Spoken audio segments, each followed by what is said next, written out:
Kepler's law ये topic पढ़ने जा रहे हैं जो कि बहुत ही इम्पोर्टेंट और बड़ा ही आसान सा टॉपिक है और इसके ऊपर 3 मार्क के लिए क्वेश्चन आता है आपके बोर्ड एग्जामिनेशन में। बहुत ही आसान सा है, अच्छे से समझ लीजिए, इसका कंसेप्ट आप क्लियर कर लीजिए। तो ये जो टॉपिक है केप्लर्स लॉ, इसको और एक नाम से जाना जाता है, वो है लॉज ऑफ प्लैनेटरी मोशन। मतलब इसका मीनिंग समझ लीजिए। अभी आप प्लैनेट किस प्रकार से मूव होते हैं, वो कौन सा लॉ फॉलो करते हैं, वो हमें इस टॉपिक में पढ़ना है। क्या समझ में आया टॉपिक का मीनिंग? चलो, तो ये प्लैनेट के मोशन के 3 लॉ है। उनको केप्लर्स लॉ इसलिए कहा जाता है क्योंकि इन लॉ को केप्लर्स साइंटिस्ट ने बताया है। That's why they are called as Kepler's law. There are 3 Kepler's law. First Kepler's law is also called as law of orbit. Kepler के पहले लॉ को दूसरा एक नाम है, कौन सा है? Law of orbit. ठीक है, तो ये लॉ क्या कहता है ये आप लोगों को समझना है। First law, the orbit of a planet is an ellipse with the sun at one of the foci. इसका मतलब क्या है कि ये जो प्लैनेट है, ये फिगर में देखिए, आप यहाँ पे फिगर बनाई गई है, देखो ये जो है ये इलिप्स है, एक इलिप्टिकल शेप होता है। ओके, इलिप्स के 2 फोकस होते हैं, F1 एंड F2। यहाँ पे एक F1 फोकस होता है, यहाँ पे F2 फोकस होता है। दोनों में से किसी एक फोकस पे अगर सन रखा है तो सन के अराउंड प्लैनेट कौन से पाथ से मूव हो रहा है? इलिप्टिकल पाथ से। समझ में आया बेटा? इलिप्टिकल पाथ मतलब ये इस प्रकार का पाथ, इसको बोलते हैं इलिप्टिकल पाथ। ये जो प्लैनेट है सन के अराउंड इस पाथ में मूव हो रहा है।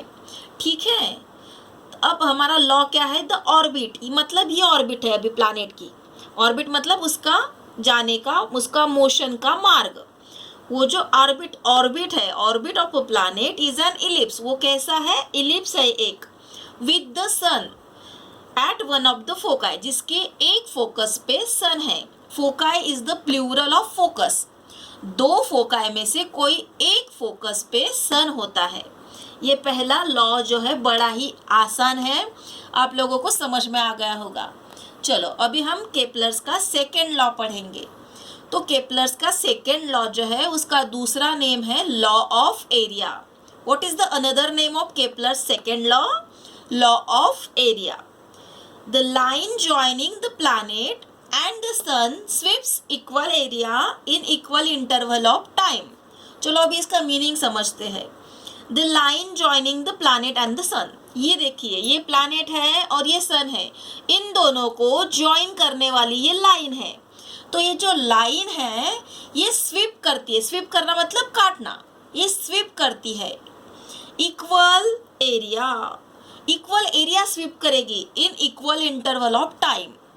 सिमिलर टाइम इंटरवल में सिमिलर एरिया ये स्वीप करती जाती है। समझ में आया आप लोगों को? देखिए अभी यहाँ पे आप लोगों को बताती मैं, ASB ये जो एरिया है, CSD ये एरिया और ESF ये जो तीनों एरिया है ये सेम है, इक्वल एरियाज है। ठीक है, और यहाँ पे आप लोग इनका शेप जो है अलग अलग देख रहे हैं। ठीक है, ये क्यों ऐसे अलग अलग शेप के? इक्वल है बट ये अलग अलग दिख रहे हैं, क्यों? क्योंकि ये डिस्टेंस की वजह से। समझ में आया बेटा? एरिया उनका सेम है बट टाइम से, और उनको जो स्वीप करने के लिए टाइम इंटरवल लगा है वो भी कैसा है? इक्वल है। तो ये हो गया अपना Kepler second law. The line joining the planet and the sun sweeps equal areas in equal interval of time. I hope you understand the Kepler's second law also.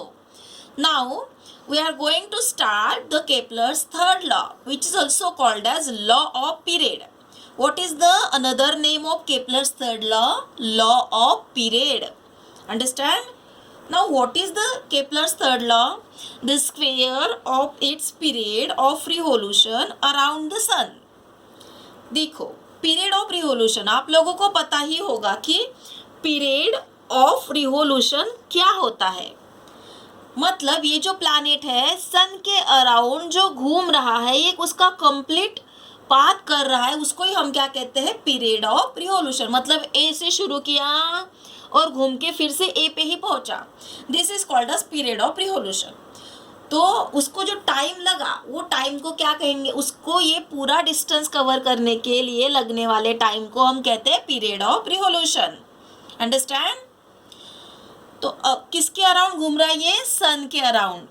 तो ये जो टाइम पीरियड है ये डायरेक्टली प्रोपोर्शनल है, किसके साथ, directly proportional to the cube. Cube करना है हमें, किसका cube, cube of mean distance of a planet from the सन।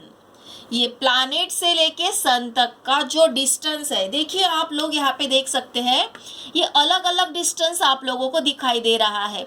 यहाँ पे देखो सन से प्लैनेट तक का ये डिस्टेंस छोटा है, यहाँ पे बड़ा है, यहाँ पे और बड़ा, यहाँ पे और बड़ा।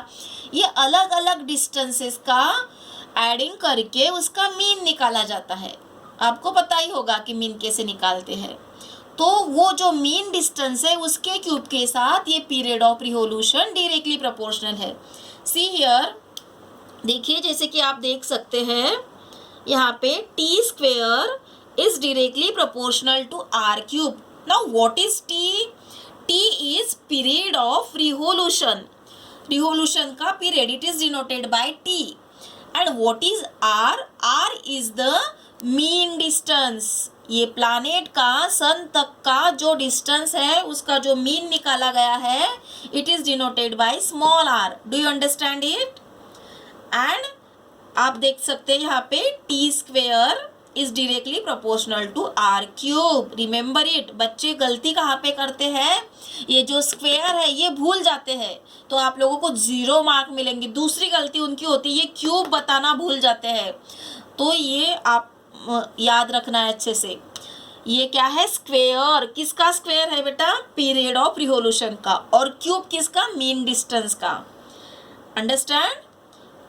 तो ये जो है T square directly proportional to are cube, मतलब ही हम इसको कैसे लिख सकते हैं, T square upon are cube is equal to constant. जब हम ये प्रोपोर्शनलिटी का साइन रिमूव करते हैं तो हम कांस्टेंट इस्तेमाल करते हैं। यहाँ पे हमने के कांस्टेंट इस्तेमाल किया, तो ये इक्वेशन समझ में आ गया होगा आपको। T square upon are cube is equal to के।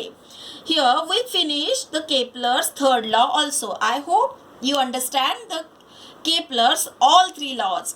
Now it is time to your homework. तो आप लोगों को होमवर्क करना है बेटा। क्या करेंगे, केपलर्स के तीनों लॉज आप लोगों को अच्छे से लर्न करने हैं और ये डायग्राम भी प्रिपेयर करनी है।